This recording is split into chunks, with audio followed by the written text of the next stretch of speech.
কথায় আছে শহীদের রক্ত হবে না ব্যর্থ। সরস্বতী পুজোর আনন্দে কেটেছে বাঙালির। গোটা রাজ্যেই ধুমধাম করে হয়েছে পুজো। আবার আজকের দিনে ভ্যালেন্টাইন্স ডে। নতুন প্রজন্মের যুবক যুবতীরা এই দিনটিতে আলাদাভাবে পালন করে।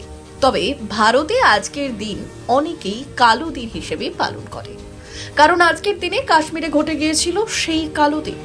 জয়প্রকাশ জনতা দলের নদিয়া জেলার সভাপতি চিন্ময় ঘোষের নেতৃত্বে পুলওয়ামা কাণ্ডের অমর শহীদ জওয়ানদের প্রতি শ্রদ্ধাঞ্জলি নিবেদন করা হয়।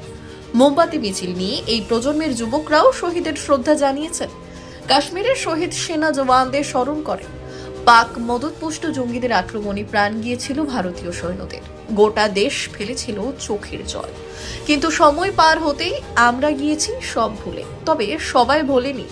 ছোট্ট একটা রাজনৈতিক দলের কর্মসূচি এই কথাই প্রমাণ করলো।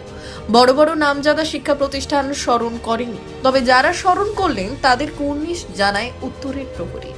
শহীদ স্মরণ করা উচিত সকলের।